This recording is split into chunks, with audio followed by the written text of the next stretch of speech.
Tarbiyah Sunnah Channel. Lillah, nyunnah, merenah. Yuk belanja di Tarbiyah Sunnah Mart. Dengan belanja di Tarbiyah Sunnah Mart, Anda turut berpartisipasi dalam dakwah yang diselenggarakan YTS.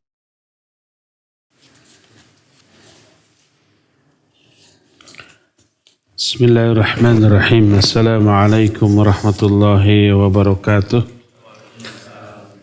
Alhamdulillahilladzi hadana lihadza wa ma kunna linahtadiya laula an hadana Allah. Wa asyhadu an la ilaha illallah wahdahu la syarika lah. Wa asyhadu anna Muhammadan abduhu wa rasuluh. Sallallahu alaihi wa ala alihi wa ashabihi wa sallama tasliman mazida wa ba'd. Ikhwati fillah, a'azani Allah wa iyyakum. Baik hadirin jamaah Masjid Al-Furqan Jalan Jurang Bandung yang Allah muliakan. Alhamdulillah kembali berjumpa di kajian rutin Ahad pagi. Biasanya kita membahas kitab Riyadhus Shalihin. Hari ini adalah hari spesial karena hari ini hari terakhir kita di bulan Sya'ban. Nanti maghrib ke atas kita insya Allah sudah memasuki bulan Ramadan. Tapi untuk kepastiannya nanti kita dengar pengumuman resmi dari pemerintah yang akan menyampaikan hasil ru'yatul hilal yang dilakukan oleh orang-orang yang ditunjuk di beberapa tempat yang strategis. Ada puluhan atau ratusan titik di Indonesia yang dijadikan sebagai tempat ru'yatul hilal. Berkaitan dengan datangnya bulan Ramadan, materi kita sekarang khusus Ramadan. Kita beri titel atau judul Marhaban ya Ramadan. Selamat datang, welcome, wilujeng sumping, sugeng rawuh, welcome. Bahasa apa itu? Jerman? Merennya? Enggak tahu. Atau yang senada atau semana dengan itu, selamat datang bulan Ramadan yang akan berisi penjelasan tentang kaifa nastaqbilur Ramadan. Bagaimana kita menyambut bulan Ramadan. Sudah sering dijelaskan beberapa keutamaan Ramadan.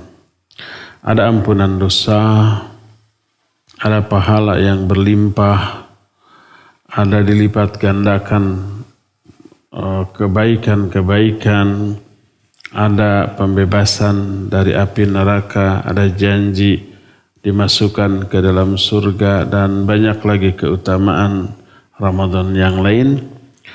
Tapi semuanya itu akan bisa kita raih kalau kita mengisi Ramadan ini dengan sebaik-baik amalan.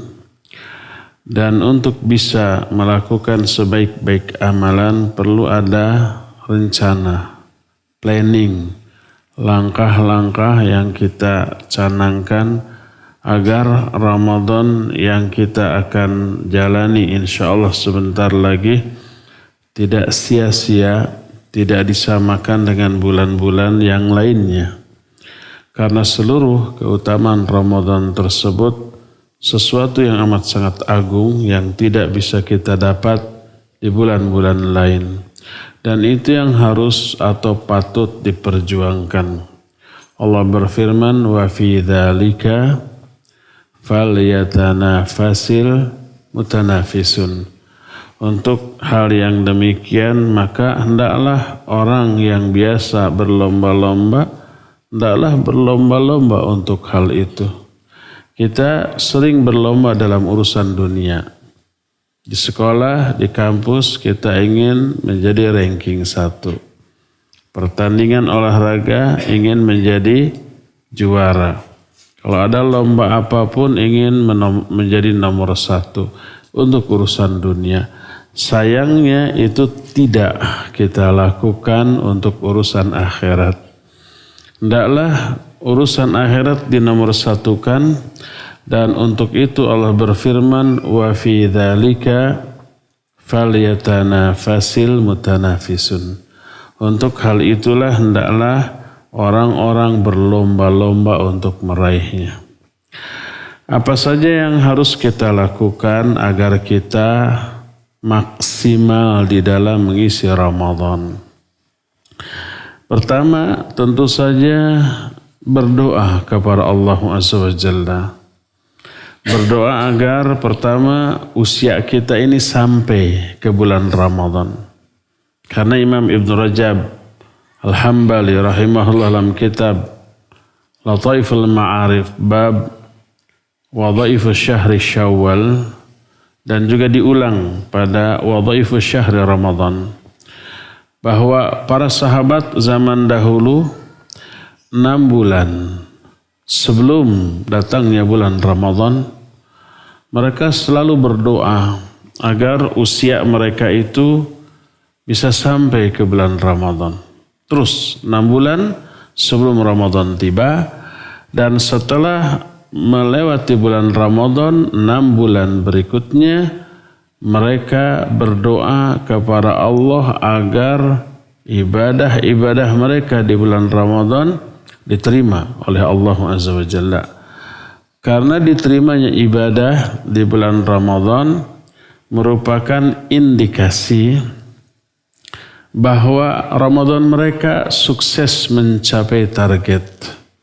Target saum Ramadan apa?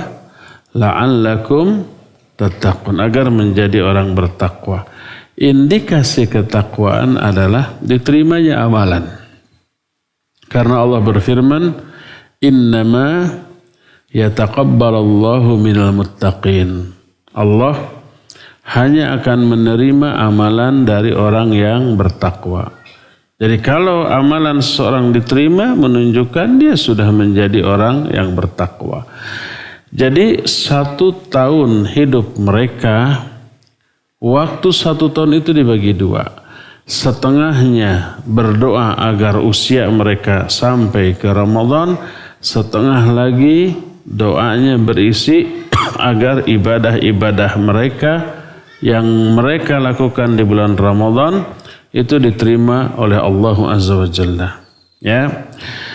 Ada satu doa yang tertuang dalam salah satu hadis riwayat Imam Ahmad dan Imam At-Tabrani, bahwa Nabi SAW bila memasuki bulan Rajab, beliau berdoa, Allahumma barik lana fi Rajab wa Sya'ban wa ballighna Ramadan. Ya Allah, berkahi bagi kami di bulan Rajab dan bulan Sya'ban, dan sampaikan usia kami ke bulan Ramadan. Hadis ini didhaifkan oleh sebagian ulama, seperti Syekh Al-Albani rahmatullahi alaih dalam kitab Dhaif Al-Jami' As-Shaghir menyatakan hadis ini sebagai hadis yang dhaif. Tetapi para sahabat radhiyallahu anhum ajmain memang diriwayatkan dengan riwayat yang nyaris mutawatir bahwa mereka berdoa selama 6 bulan sebelum datangnya Ramadan dengan isi doa agar usia mereka sampai di bulan Ramadan. Adapun lafaz doanya tidak didasarkan pada riwayat yang sahih. Tapi mereka berdoa, iya. Tapi bagaimana lafaz doanya? Tidak ada.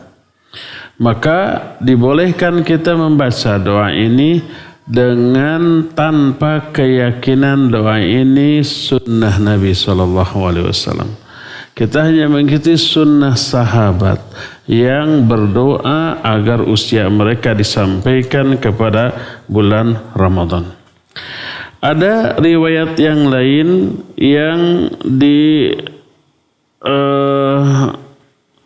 riwayatkan oleh beberapa orang mudawin hadis, di antaranya Imam Ad-Darimi rahimahullahu taala.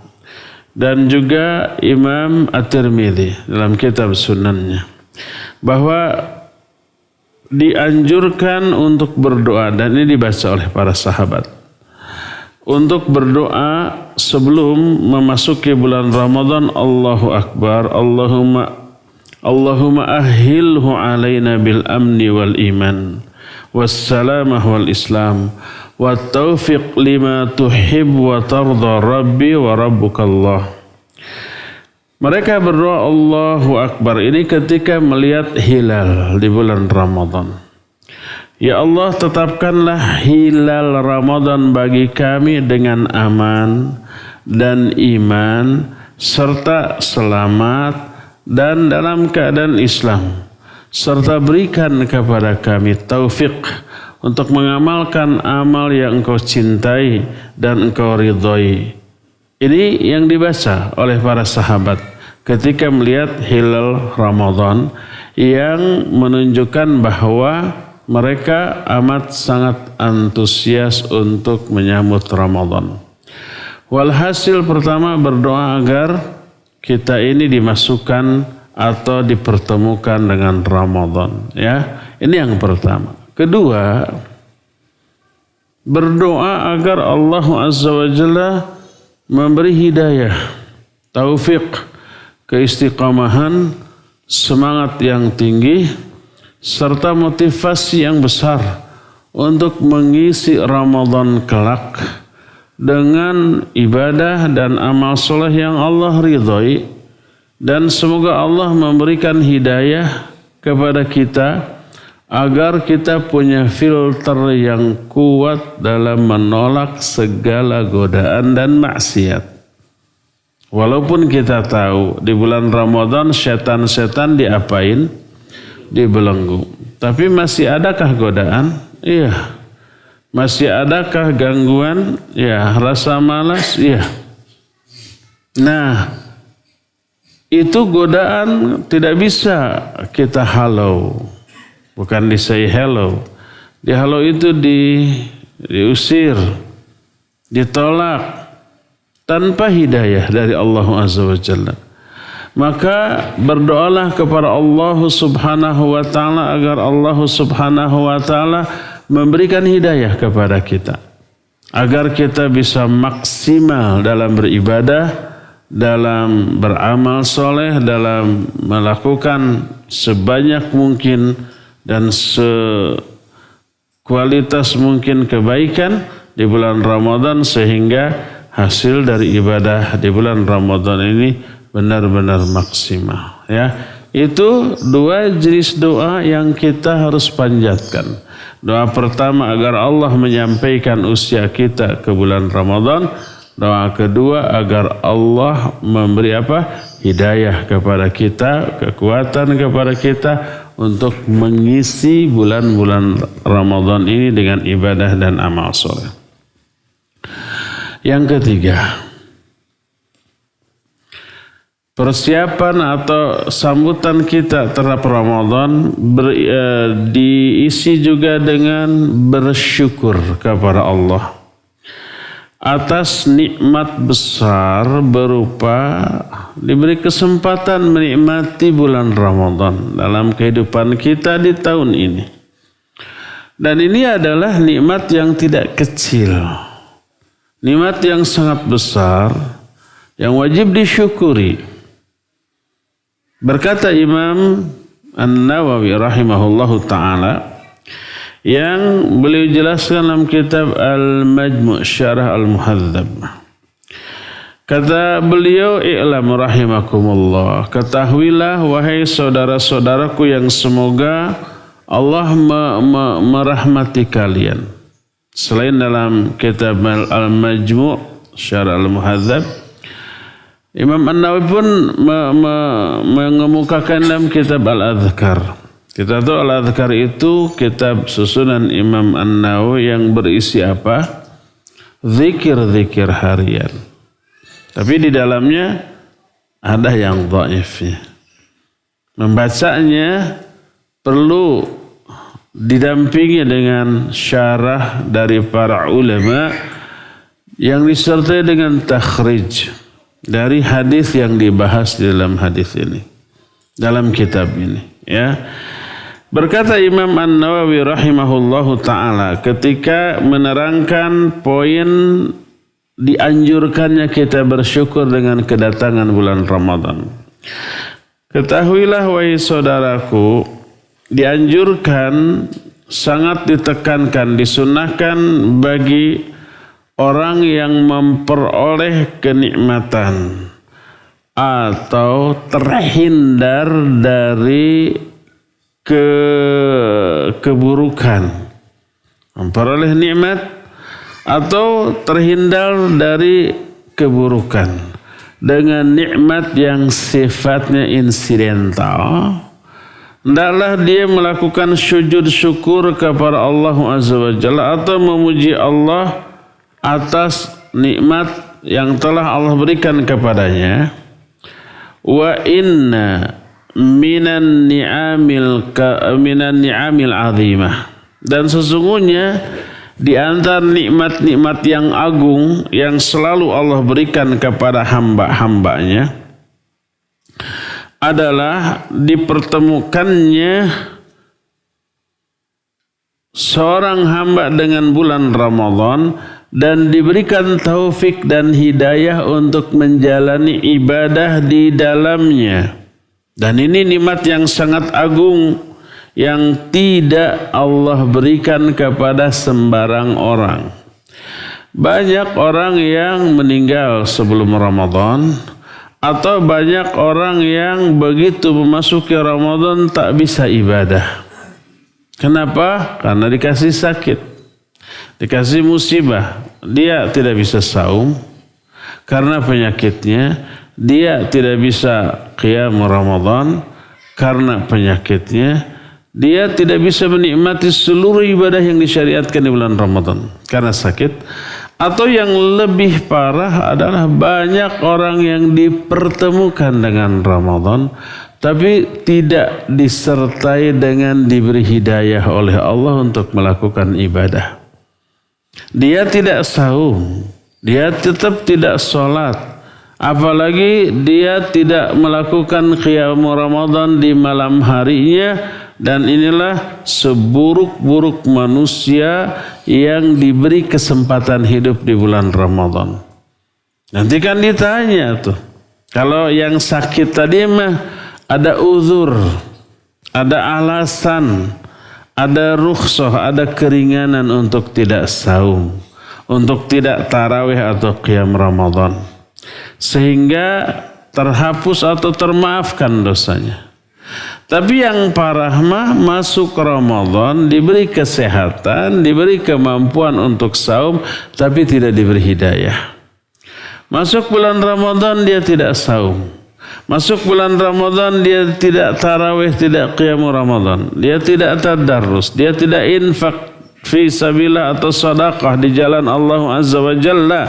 Maka ini seburuk-buruk makhluk yang Allah hidupkan di bulan Ramadan di tahun itu dalam kehidupan dia. Inilah seburuk-buruk orang.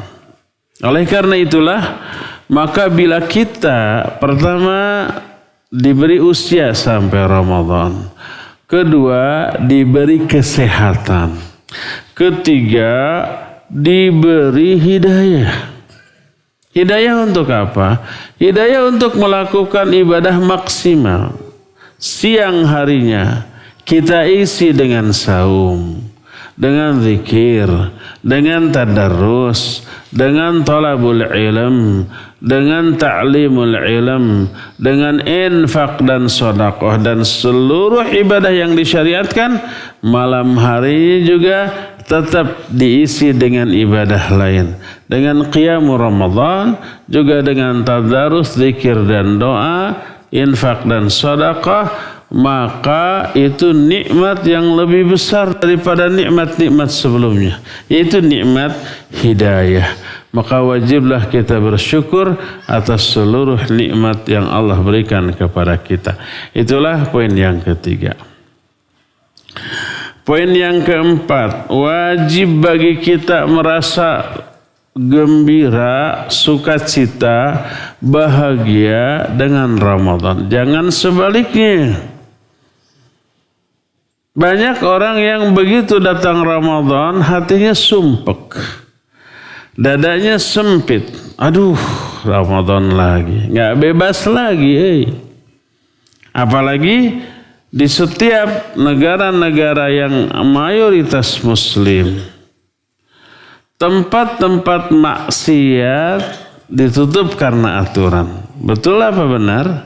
Iya, betul dan benar. Nggak boleh ada diskotik yang buka di bulan Ramadan. Nggak boleh ada tempat prostitusi yang buka di bulan Ramadan. Paling ada ngumpet-ngumpet. Nggak boleh ada umpamanya hiburan-hiburan malam yang biasa dibuka saat itu berdasarkan aturan ditutup. Orang yang keranjingan, yang ketagihan semuanya itu hari yang sangat membuat mereka bete.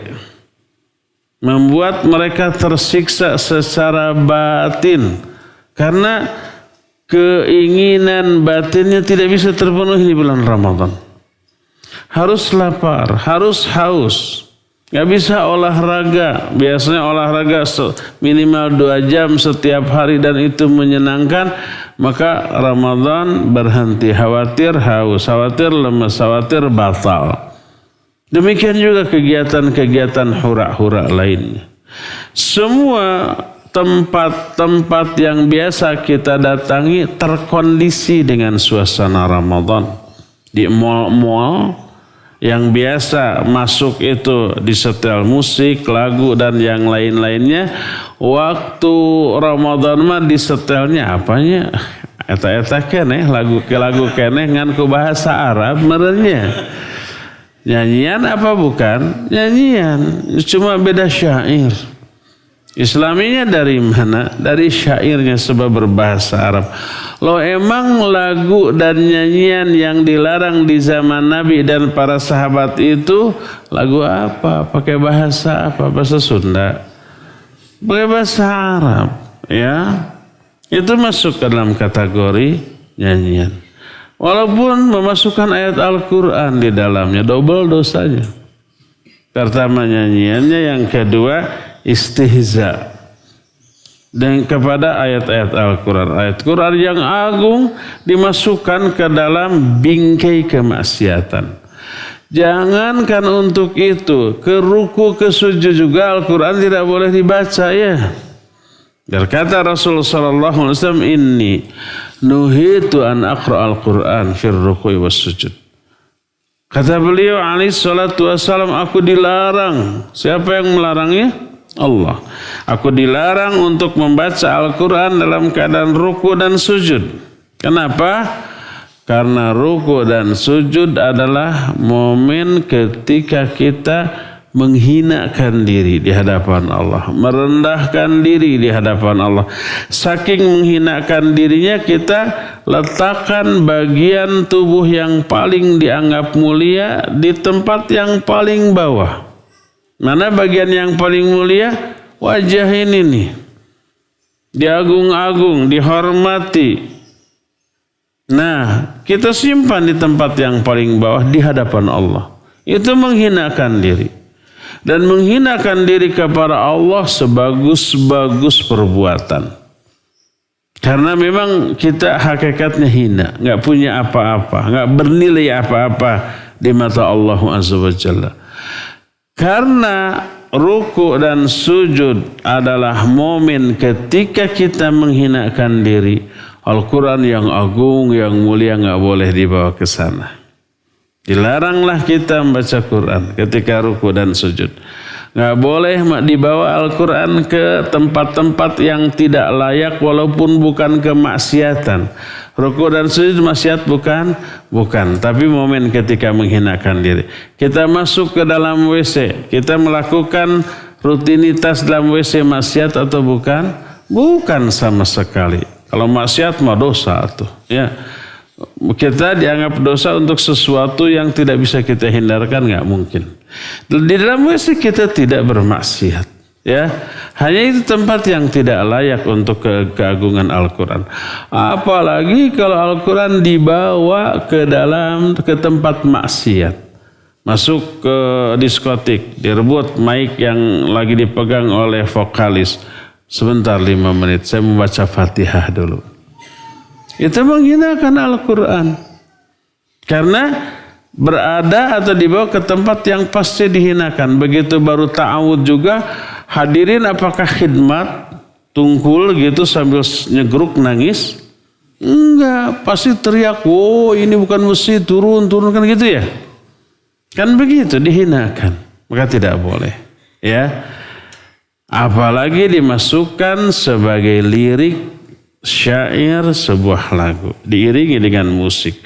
Lalu si biduannya atau biduanitanya melakukan itu dengan gaya yang erotis, yang terlarang secara dalam Quran dan Sunnah. Maka tidak boleh. Walhasil ya, kedatangan bulan Ramadan itu sangat menguntungkan lahir batin dunia akhirat. Maka wajib kita menghilangkan rasa sumpek di dada dengan datangnya bulan Ramadan. Rasa sempit dalam hati kita, buang jauh-jauh, lapangkan dada kita, gembirakan hati kita, bahagiakan jiwa kita dengan kedatangan bulan Ramadan, karena ini bulan yang amat sangat menguntungkan. Berkata Rasulullah sallallahu alaihi wasallam, "Ja'akum syahru Ramadan, ja'akum syahru Ramadan, syahru mubarak. Kataballahu alaikum siyamah. Fihi tuftahu abwabul jinan wa tughlaqu fihi abwabul jahim wa tufassadu fihi syayatin." Kata Nabi SAW, telah datang kepada kalian bulan Ramadan, bulan yang penuh barokah. Allah mewajibkan saum di dalamnya. Dibuka seluruh pintu surga di dalamnya. Ditutup seluruh pintu neraka. Dan dibelenggulah setan-setan dan jin-jin yang durhaka. Hadis ini diriwayatkan oleh Imam Ahmad yang menunjukkan kegembiraan Nabi SAW sampai memberitahukan kabar gembira ini. Dia datang bulan Ramadan, penuh barokah. Seluruh pintu surga dibuka, seluruh pintu neraka ditutup, dan setan-setan dari kalangan bangsa jin yang durhaka dibelenggu oleh Allah Subhanahu wa ta'ala. Maka beliau bergembira menyampaikan berita gembira ini kepada manusia. Kenapa kita wajib gembira? Sebab banyak keutamaan yang tidak terdapat di bulan lainnya, ya. Kita terkondisi untuk saum di luar Ramadan mah, saum Senin Kamis, saum Daud, saum Ayyamul Bid, kurang terkondisi sehingga kita jarang melaksanakannya. Nah, kalau Ramadan mah terkondisi semuanya. Situasinya amat sangat mendukung. Support kepada jiwa kita demikian besar. Untuk apa? Untuk saum. Itu di siang hari. Termotivasi juga kita untuk tadarrus. Termotivasi juga kita untuk infak dan sedekah, untuk berzikir dan berdoa, untuk tarawih di malam harinya. Semua ibadah yang tadi disebutkan selain meraih pahala yang besar yang berlipat, juga menghapus dosa. Dilipat gandakannya. Pahala-pahala itu di bulan Ramadan diambil dari keumuman hadis. Nabi SAW bersabda, "Man qama Ramadhana imanan wa ihtisaban ghufira lahu ma taqaddama min dhanbi." Siapa orang yang melakukan qiyamul Ramadan, salat malam di bulan Ramadan, atas iman dan ihtisab, akan diampuni semua dosa yang lalu. Tahajud di Ramadan. Tahajud di luar Ramadan tidak ada janji seperti itu. Tapi khusus di bulan Ramadan ada janji seperti itu. Menunjukkan sholat malam di bulan Ramadan dilipat gandakan pahala dan manfaat atau keutamanya dibanding tahajud di luar Ramadan. Padahal kan sama-sama gitu juga. Yang dibaca itu, jumlah rakaatnya itu dan seterusnya. Tapi pahala bulan Ramadan ini berlipat. Syekh Ibrahim Ar-Ruhaili hafizahullahu ta'ala dalam kitab Tajridul Ittiba, beliau menyatakan hadis ini secara umum menunjukkan dilipat gandakannya ibadah-ibadah di bulan Ramadan. Berdasarkan keumuman hadis ini, salat malam di luar Ramadan pahalanya besar, tapi tak ada jaminan diampuni dosa-dosa yang lalu. Tapi salat malam di bulan Ramadan selain pahalanya besar, juga ada janji diampuni dosa-dosa yang lalu. Dan ini berlaku untuk seluruh jenis ibadah siangnya ataupun malamnya yang dilakukan di bulan Ramadan. Jadi bulan Ramadan adalah bulan dihapuskannya kesalahan, diampuninya dosa, diselamatkannya orang dari azab neraka, dimasukkannya orang ke dalam surga, dilimpahkannya pahala berlipat ganda dibanding ibadah yang dilakukan di luar bulan Ramadan dan seabrek keutamaan lainnya. Siapa orang yang tidak gembira dengan hal ini? Kalau umpamanya hal ini terjadi dalam urusan dunia, niscaya kegembiraan orang itu akan nampak. Coba umpamanya kalau ada event atau momen tertentu, momen apa ya, ulang tahun sebuah perusahaan atau sebuah mall. Dalam rangka ulang tahun itu si mall tersebut memberikan beberapa hadiah untuk customer, untuk pelanggan, untuk orang yang datang. Seluruh harga barang di mall tersebut didiskon sampai 70%. Dan kalau umpamanya belanjaannya minimal 1 juta akan dapat hadiah berupa umpamanya handphone harga 300.000. Lumayan. Kemudian disiapkan di setiap pojok ada booth, ada corner, ada meja-meja makanan, minuman secara gratis. Tapi berlaku cuma 1 hari. Kira-kira orang yang datang ke mall itu banyak atau sangat banyak atau melimpah? Sangat banyak dan melimpah. Nutara ka mall oge ngadadak ka mall atuh. Yang umpamanya tidak biasa belanja di mall, biasanya di pasar tradisional yang murah. Saat itu mah karena ada diskon 70% berarti harganya di bawah pasar tradisional biasa. Dan kualitas barang yang lebih bagus, ada konsumsi gratis dan ada hadiah setiap belanja minimal 1 juta. Berlaku kelipatan. 10 juta 10 handphone tuh. Itu kira-kira menyambut hanya 1 hari saja itu ke mall itu. Orang senang apa gembira? Senang dan gembira, bahagia. Diajak semua keluarga ya, AA, teteh, bibi, emang, semuanya diajak. Ayo ke sana.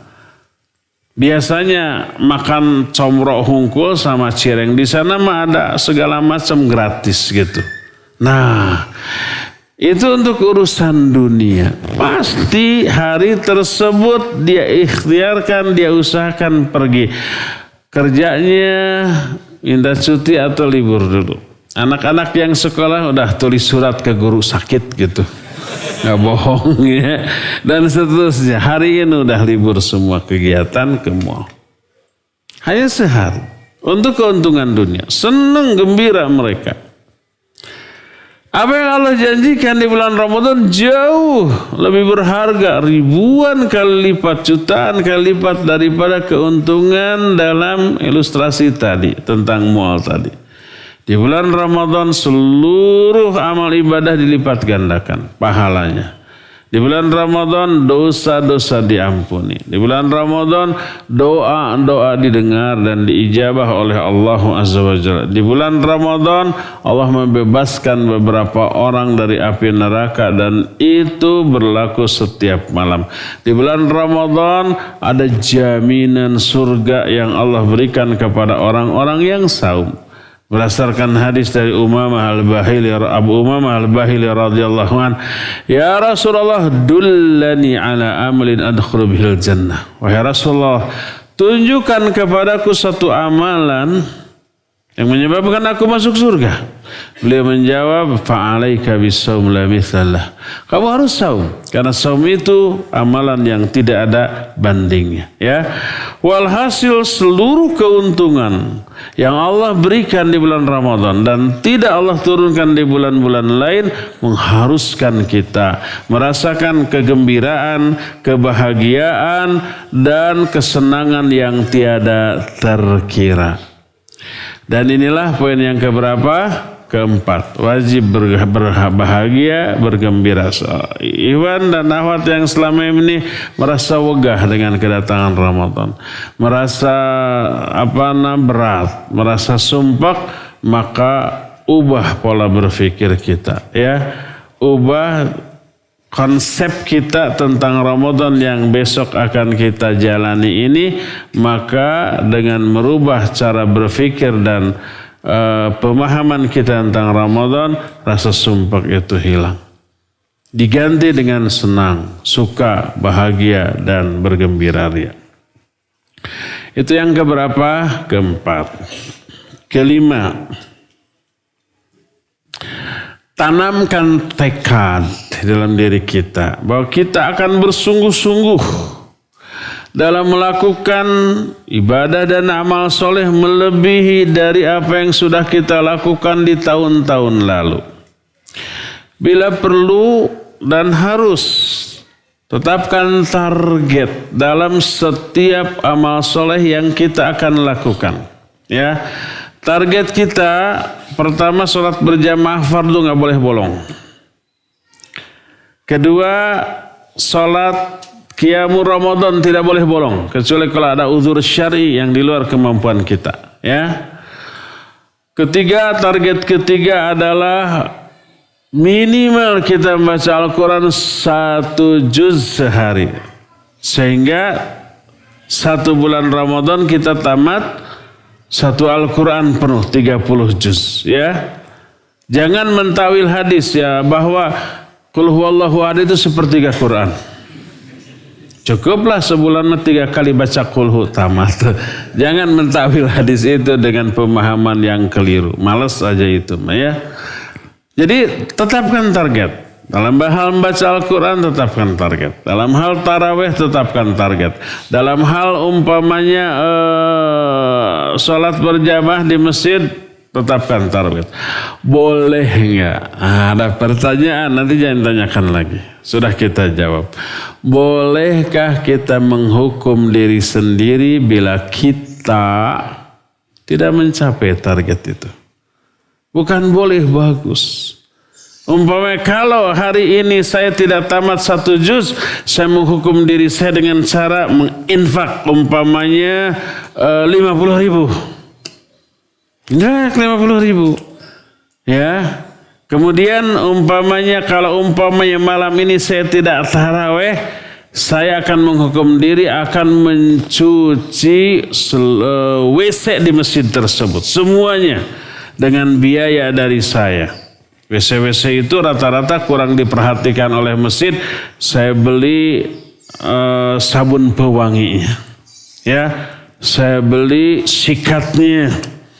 Saya beli umpamanya keran-keran yang sudah agak bocor, agak rusak, kerannya untuk diganti.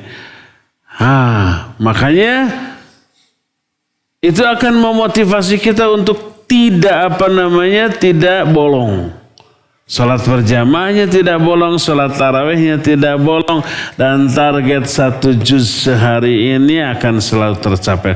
Dibolehkan. Dan itu dilakukan oleh para sahabat radhiyallahu anhum ajmain.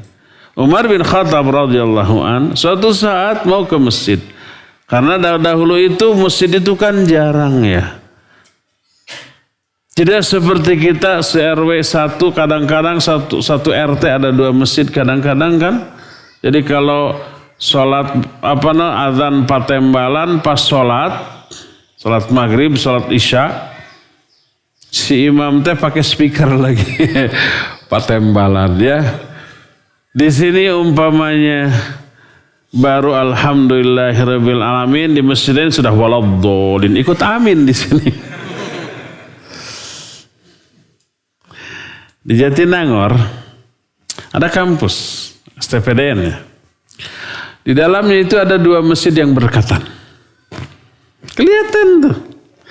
Kalau Jumatan, orang itu kadang-kadang khutbahnya ikut di masjid ini, sholatnya ikut di masjid itu. Ada yang sekarang masih di sana, ya. Jadi kalau di sini imamnya khotibnya lama gitu ya, di sana sudah qomat. Pindah itu Jumatannya ke sana. Ada yang pengalaman begitu? Ada yang seperti itu tuh. Ya, itu enggak bagus. Khotibnya saling mengganggu karena speakernya dua-duanya dikeluarkan. Kita Jumatan di sini, khatib di sana kedengaran. Kadang-kadang lagi di sini ini memang bikin ngantuk, itu bagus pindah ke sana. Cuma beberapa langkah gitu ya.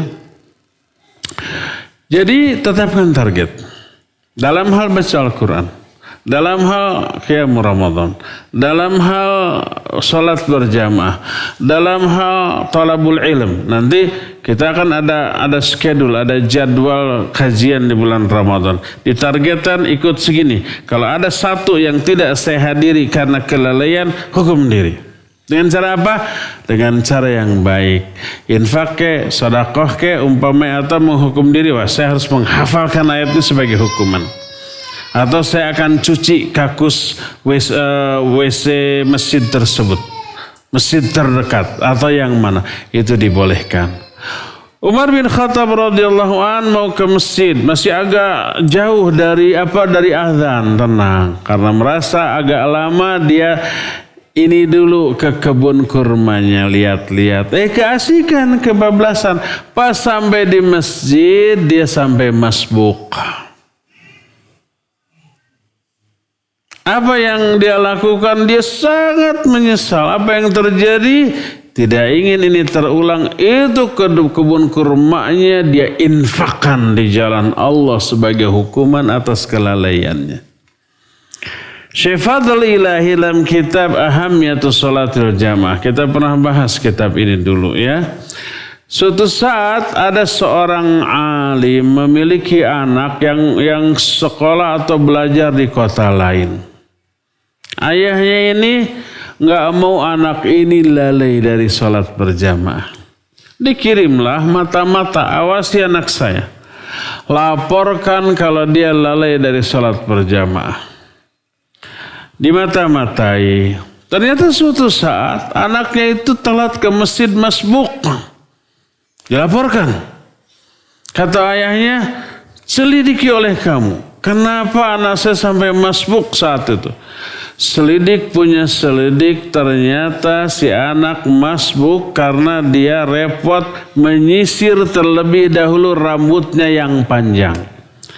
Agak lama nyisirnya tuh. Kalau botak mah seperti saya umpama, nggak perlu sisir, langsung aja setelah mandi biur langsung. Ya, ini mari sisir dulu. Oh itu penyebabnya. Apa kata ayahnya? Gundulan tah budak. Digundulan sebagai hukuman. Ya.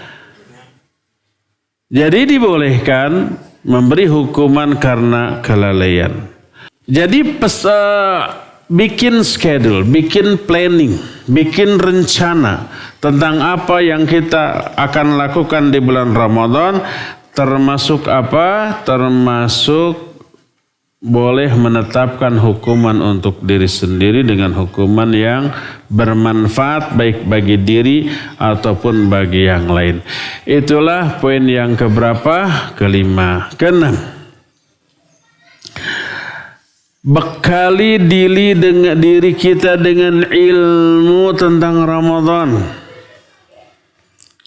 Karena sudah pernah kita jelaskan, kebodohan pokok pangkal dari seluruh keburukan. Salah satu bentuk keburukan yang lahir dari kebodohan adalah meyakini dirinya benar padahal dia salah. Karena kebodohan. Dan itu yang terjadi di kalangan umat-umat terdahulu yang terjerumus ke dalam perbuatan syirik. Tidaklah orang musyrik berbuat syirik dengan menyembah berhala, kecuali karena kebodohan. Tidaklah orang kufur keluar dari Islam, baik dengan ucapan, perbuatan, atau itikad yang memurtadkan dia, kecuali semua karena kebodohan. Tidaklah seseorang terjerumus ke dalam perbuatan dosa dan maksiat, kecuali karena kebodohan. Termasuk tidaklah syubhat datang ke dalam diri seseorang yang menyebabkan yang hak dianggap batil, yang batil dianggap hak, yang mungkar dianggap ma'ruf, yang ma'ruf dianggap mungkar, yang sunnah dianggap bidah, yang bidah dianggap sunnah, adat dianggap syariat, syariat dianggap adat. Tiada lain, semua hal tersebut terjadi karena kebodohan, kecuali karena kebodohan. Ya, betapa banyak orang yang melakukan adat dianggap syariat, termasuk menyangkut Ramadan. Ada nggak kekeliruan, kesalahan, kebidahan yang dilakukan oleh banyak manusia menjelang Ramadan? Banyak, sampai terjerumus dalam dosa besar yang terancam neraka. Saya yakin hampir semua, bahkan mungkin semua yang ada di sini pernah menerima share, baik WhatsApp, ya, BBM, Pacebok, Twitter, Instagram, semua media sosial tentang hadis meminta maaf menjelang Ramadan, bahwa Nabi SAW kedatangan malaikat Jibril berkata, tidak celaka orang yang datang Ramadan tapi tidak minta maaf, salah satunya ya. Makanya dengan ini saya meminta maaf, di share. Ada yang mau pernah menerima? Saya yakin semuanya menerima. Dan itu rutin tiap tahun. Termasuk saya. Sampai ada tambahan, siapa yang meng-share ini ke 100 orang? Ke 100 orang. Semua kontak dia di-share. Sampai ada tambahan seperti itu. Siapa yang membagikan isi WA ini ke 100 orang akan begini. Emang di zaman Nabi SAW sudah ada WA gitu. Gak mikir tuh orang. Mereka merasa benar, bahkan merasa ibadah, padahal dosa besar. Apa dosa besarnya? Menyebarkan hoax, menyebarkan hadis palsu atas nama Nabi SAW. Tiap tahun ini terjadi, tiap tahun ada bantahan dari para asatid, ya. Tapi selalu berulang. Dan orangnya sama itu juga. Kita kan ada grup SMP, SMA ada grup. Kadang-kadang ada grup waktu kuliah juga. Itu siang nyebar si eta-eta kene. Dan sudah ada bantahan. Terima kasih Kang atas koreksinya. Tahun depan gitu deh ya tuh. Nggak ada tapak, nggak ada efeknya, nyebar lagi, ya. Itu semua karena apa? Karena kebodohan, karena ketidaktahuan, ya. Di antara syubhat dan kekeliruan yang dilakukan oleh orang yang mengklaim berpegang teguh kepada sunnah Nabi SAW adalah anggapan, bahkan sudah menjadi keyakinan bahwa tarawih itu sunnahnya cuma 3 hari pertama, 3 malam pertama, keempat kelimanya sunnahnya di rumah. Karena Nabi SAW juga sholat tarawih hanya 3 malam. Hari keempat beliau enggak. Padahal masjid sudah penuh. Ini menunjukkan sunnahnya hanya 3 hari. Hari keempat dan seterusnya di rumah. Ia jelema ngajak ngosongkeun masjid di bulan Ramadan. Kosong atau masjidnya. Nggak akan ada lagi syiar taraweh. Keliru nih orang.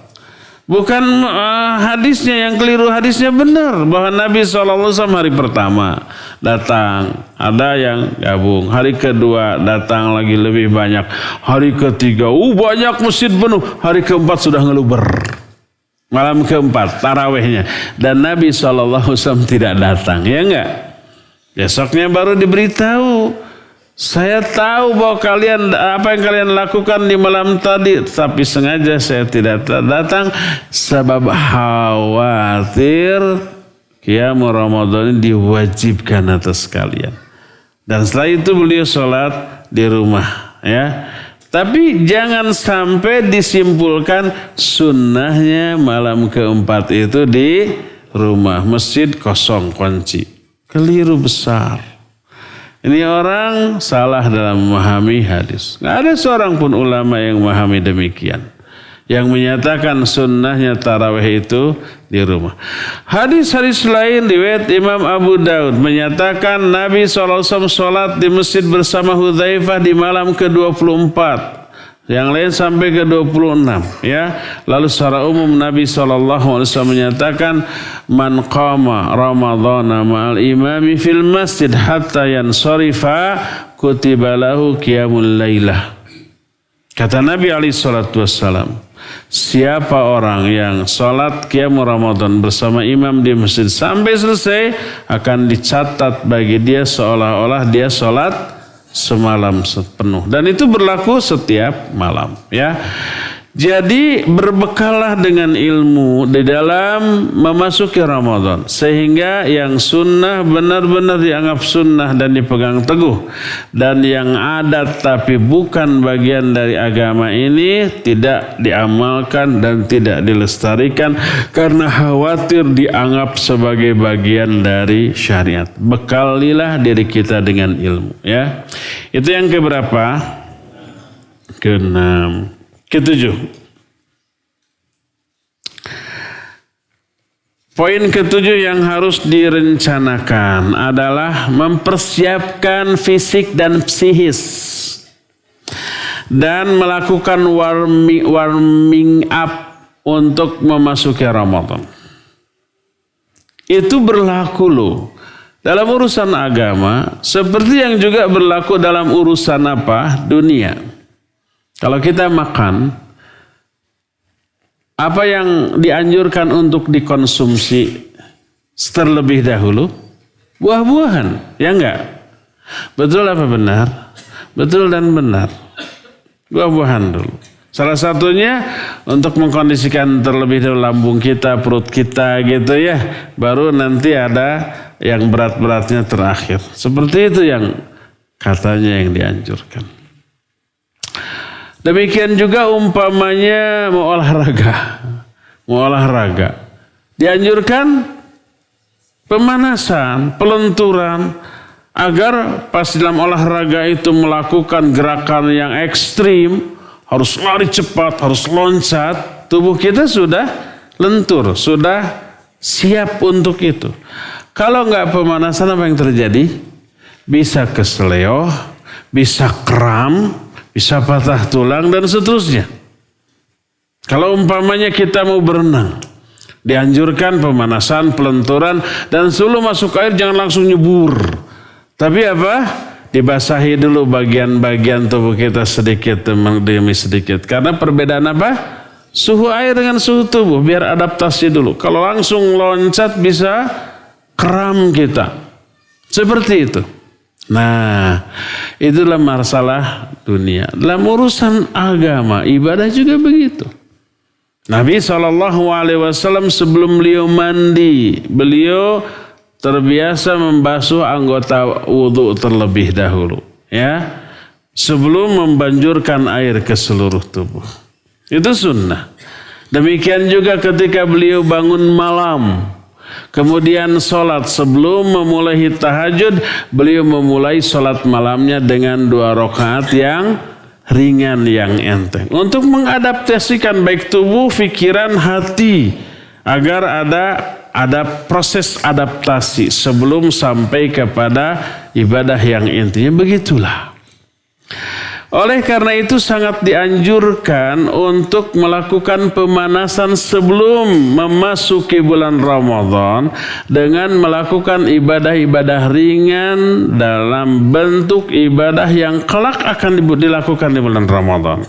Tahajudnya, tarawehnya, saumnya, baca Qur'annya, zikirnya, infak sedekahnya, lakukan sejak sebelum Ramadan. Agar begitu memasuki Ramadan kita memang sudah terbiasa. Jiwa kita, pikiran kita, tubuh kita sudah beradaptasi dengan seluruh ibadah yang nanti kita akan rutinkan di bulan Ramadan, sehingga jauh akan lebih mulus jalannya ini. Daripada kita umpamanya berselimut, hayu renang hayu sambil berselimut dari si pinggir kolam, lalu nyebur, apa yang terjadi? Kram. Hayu kita futsal, hayu sok di jaket lah, pas prung hayu langsung ngabretek lari, bisa kram, bisa keseleo, bisa cedera yang lain, yang seperti itu ya. Nah, makanya ketika orang tidak terbiasa tahajud, tidak terbiasa baca Al-Quran, tidak terbiasa berzikir lama, pas masuk ke bulan Ramadan harus taraweh, baru 2 rakaat saja sudah nelonjong itu. Rakaat ketiga ini imam panjang banget, bisa-bisa aduh berat, pulang. Udah, ini kan sunnah ini, tidak wajib, pulang sudah. Sampai di rumah maceng hardai. Di masjid ngantuk, di rumah maceng harat tuh ya. Semalaman gak tidur, buka internet semalaman, itu bisa tahan dari rasa kantuk. Tapi pas dibahas sholat, pas baca Quran, target 1 juz nih 1 hari, baru setengah halaman, capeknya, boring. Udah akhirnya ditutup. Dia tidak akan tahan ya. Jadi lakukan pemanasan dengan cara, kata orang Sunda, ngalalanyahan amalan-amalan yang bakal dilakukan di bulan Ramadan. Fisik kita persiapkan, psikis kita juga persiapkan. Itu yang keberapa? Ke-7. Ke-8. Poin yang ke-8. Dan ini yang penting. Ini hakikat dari saum. Tekadkan untuk menghentikan seluruh kebiasaan buruk kita di bulan Ramadan dan perbuatan-perbuatan dosa yang selama ini belum mampu kita hentikan, tekadkan untuk dihentikan. Berdusta, bergibah, mencela, main game, kemudian membuka situs-situsnya yang enggak bermanfaat, kemudian apalagi merokok, seperti itu. Tekadkan untuk dihentikan. Kenapa? Karena ini adalah inti dari saum. Inti saum namanya juga saum, makna saum adalah imsak. Apa imsak artinya? Menahan diri. Saum diperintahkan menahan diri dalam jangka waktu tertentu dari perkara yang hukum asalnya halal. Bahkan beribadah. Yang halal itu apa? Makan, minum. Halal. Yang beribadah itu hubungan suami istri. Itu beribadah. Asal dengan istri sendiri. Itu yang tadinya halal bahkan bernilai ibadah, Allah haramkan untuk dilakukan dalam jangka waktu tertentu. Dari mulai fajar sampai subuh. Sampai maghrib. Jangan makan, jangan minum, jangan dulu mendekati istri. Padahal 3-tiganya halal. Ya, jangka waktu tertentu tidak boleh dilakukan. Itu namanya imsak, dan itulah hakikat dari saum. Maka para ulama menyatakan, Seperti Syekh Al-Utsaimin rahmatullahi alaih, beliau menyatakan kalau dari perkara yang halal saja kita harus dilatih menahan diri dalam jangka waktu yang tertentu. Ini menunjukkan dari perkara yang haram maka wajib, lebih wajib lagi bagi kita untuk menahan diri, untuk tidak boleh dilakukan.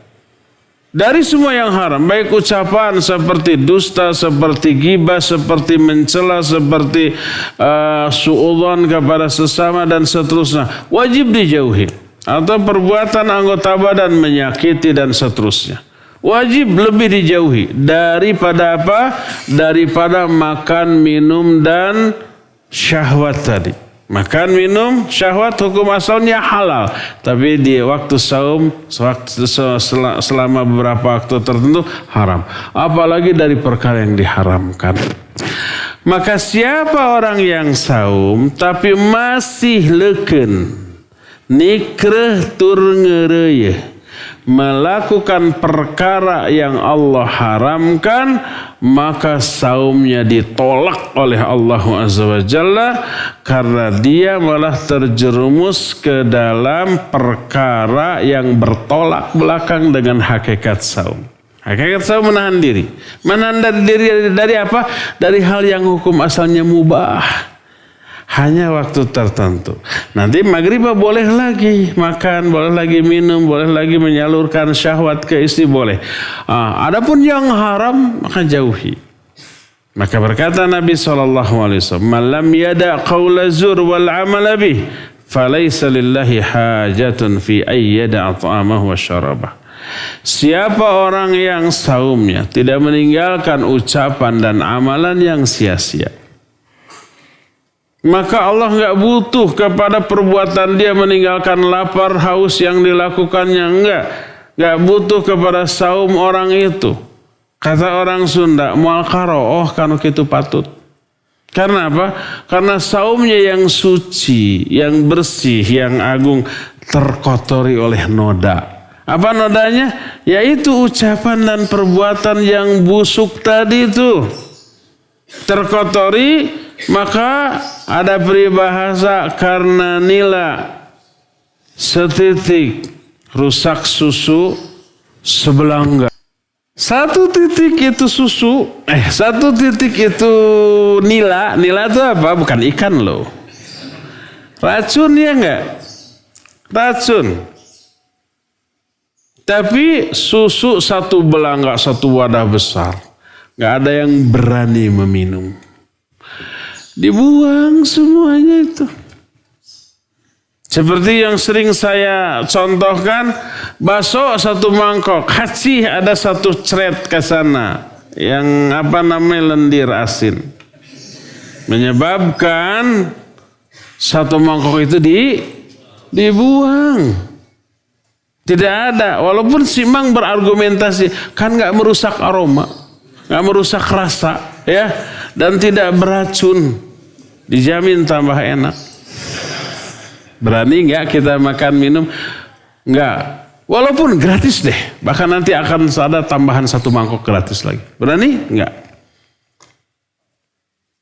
Itu orang loh. Itu kita loh manusia. Satu wadah besar yang enak, yang baik, yang bermanfaat kita buang. Hanya karena ada satu titik lendir putih ke sana. Manusia aja begitu, apalagi Allah Azza wa Jalla. Ya. Salat ada riaknya ditolak. Salat amalan ada bid'ahnya ditolak, ya. Saum ada noda-noda berupa dosa-dosa dan kemaksiatan yang dilakukan di tengah-tengah saum sudah ditolak.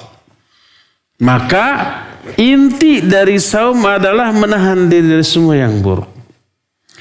Maka hasil dari saum adalah jiwa yang memang tangguh mampu menolak seluruh godaan kemaksiatan. Seluruh dosa yang biasa dilakukan dijauhi, dihentikan sama sekali. Makanya siapa orang yang setelah saum dia kembali kepada keburukan yang biasa dia lakukan sebelum saum. Nggak ada efek saumnya, maka saumnya mardud, tertolak.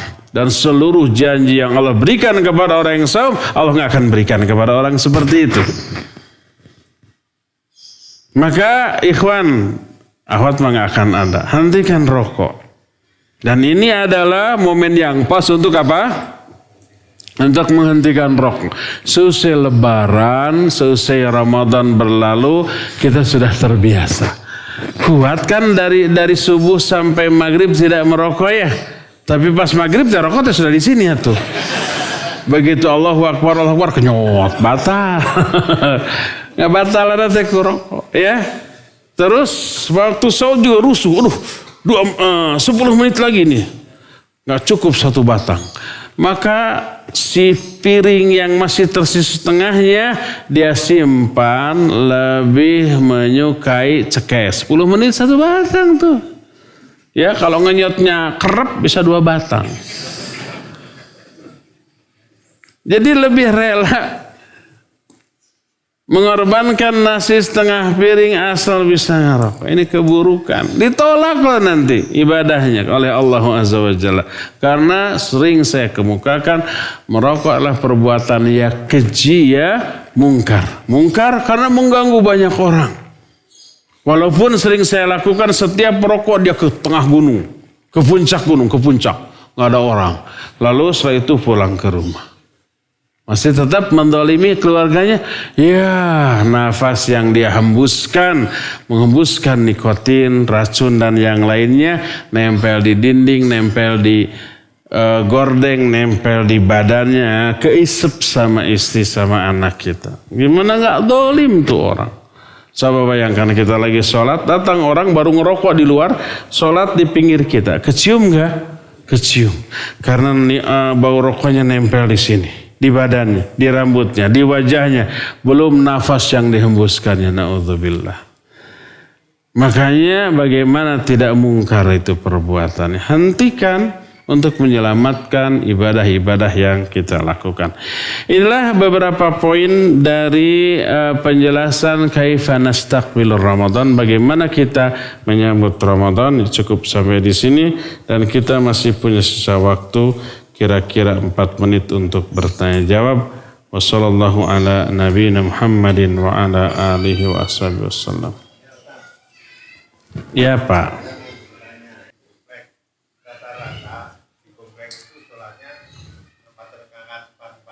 Ya.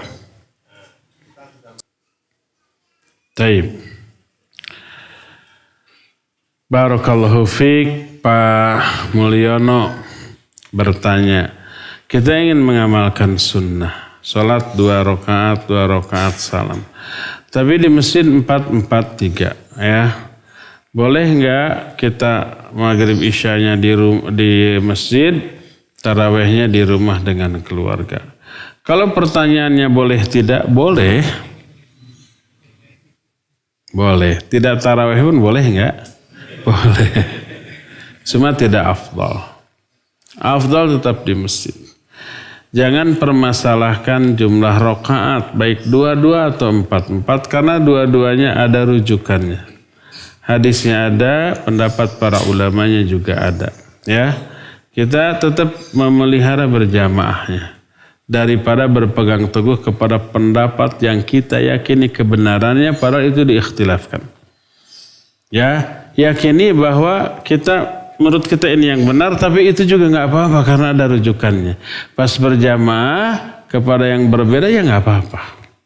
Jadi kalau umpamanya suatu saat saya diminta imam taraweh di masjid yang 4-4-3, saya akan lakukan 4-4-3. Karena adanya nas hadis sahih riwayat Bukhari Muslim dari Aisyah radhiyallahu anha tentang hal itu, ya, maka tidak apa-apa, dibolehkan. Jadi jangan di rumah Pak, lebih baik di masjid 4-4-3, insyaallah dapat pahala semalam suntuk. Boleh di rumah dengan istri setengah jam, 22 kali 5 1 gitu ya.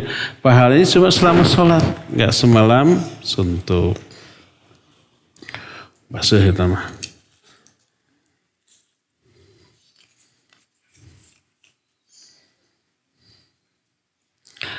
Bila kita sholat subuh di masjid yang dekat rumah, Lalu setelah selesai, pergi ke masjid lain untuk ikut kajian ba'da subuh sampai syuruk. Apakah masih disyariatkan sholat syuruk? Boleh ya, boleh.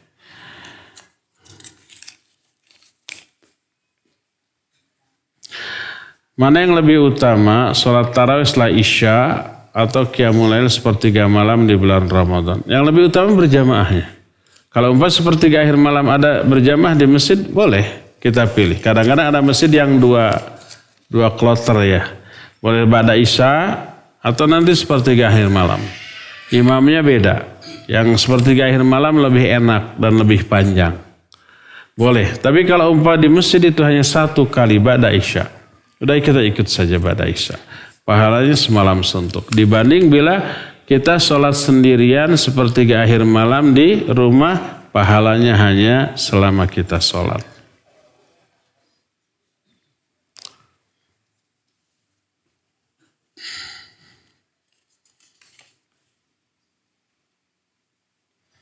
Boleh nggak sholat sambil membaca Al-Quran di depan kita karena keterbatasan hafalan kita? Boleh, baik sendiri, munfarid, atau imam. Umpamanya imam ingin panjang, tapi hafalannya cuma kulhu. Akhirnya di depan diletakkan tempat Quran apa? Rehal yang besar, terus Quran yang besar. Jadi baca itu. Boleh nggak? Boleh, tapi tidak afdal. Sah nggak sholatnya? Sah. Boleh nggak bermakmum kepada dia? Boleh. Kenapa tidak afdal? Ada beberapa keharusan di dalam sholat yang tidak bisa dilakukan. Yaitu tertujunya pandangan kita kemana? Ke tempat sujud. Ini malah dia ke Al-Quran, ke mushaf. Itu tidak membatalkan sholat. Ya, dibolehkan kalau memang demikian. Jadi sebaik-baik orang adalah berusaha menghafal sebanyak mungkin Al-Quran di luar sholat, lalu dibaca di dalam sholat sepanjang mungkin. Ya. Apakah mendengarkan musik membatalkan puasa?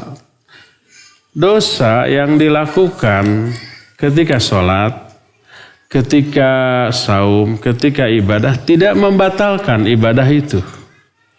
Ketika sholat umpama kita tidak khusyuk. Dosa apa tidak?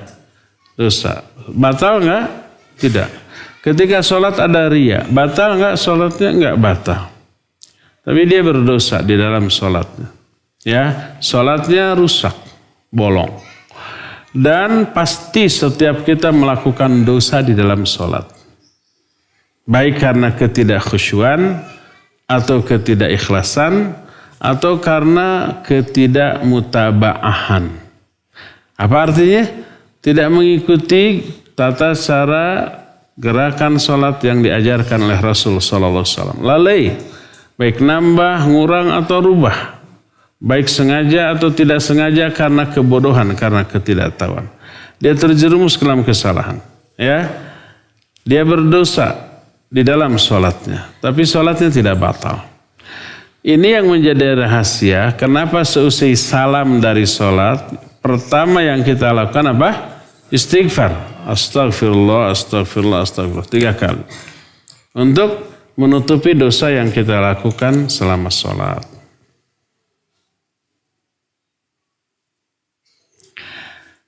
Pendapat mana yang lebih rajih mengenai boleh tidaknya mengerjakan sholat tahajud bila sudah melaksanakan sholat tarawih?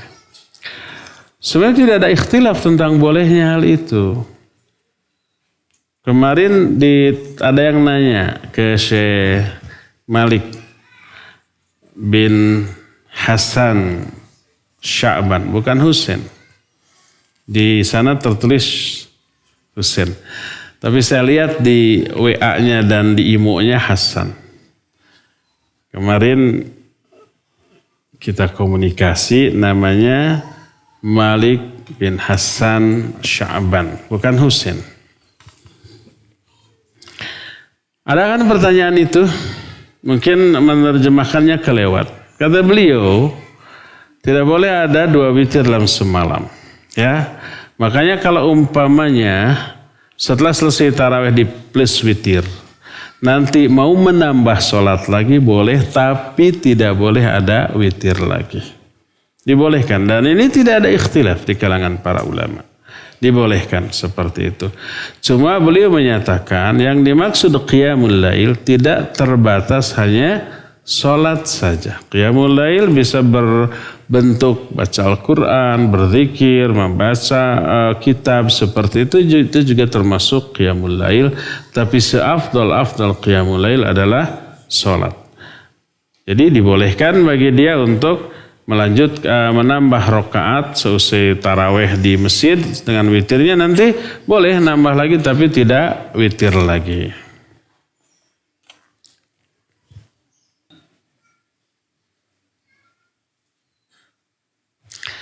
Baca Quran saat sujud tidak boleh. Namun bila niatnya berdoa dengan doa yang diambil dari Al-Quran boleh.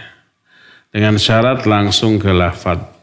Bagaimana bila lafaz doa yang dibacalah satu ayat penuh dari Al-Quran dan berniat memang hanya untuk berdoa? Boleh nggak? Boleh. Umpamanya ada satu ayat yang isinya semuanya doa. Ada yang bisa mencontohkan apa? Apa? Ya gimana bunyinya? Rabbana la tuzigh qulubana. Itu dari awal gitu. La yukallifullah itu bukan doa. Yang pasti ini semua pasti hafal ya. Ihdinas siratal mustaqim. Itu satu ayat bukan? Satu ayat. Boleh nggak kita baca langsung ihdinas siratal mustaqim? Boleh. Dengan syarat niatnya berdoa, bukan niat membaca Al-Quran. Kalau Al-Baqarah terakhir, lafaz doanya tidak dari awal. Tadi la yukallifullahu nafsan illa wus'aha itu bukan doa. Tapi Rabbana la tu'akhidna in nasina akhta. Itu di tengah ayat, bukan di awal. Termasuk juga Rabbana atina fid dunya hasanah, itu tidak di awal, tapi di tengah. Wa minhum may yaqul Rabbana atina fid dunya hasanah. Ya. Demikian juga Rabbana la tuzigh qulubana. Itu tidak di awal ayat, tapi di tengah ayat. Nah, jadi dibolehkan kalau ada doa full satu ayat doa boleh. Dengan niat apa? Membaca, berdoa. Cuma kebetulan doanya bersesuaian dengan Al-Quran.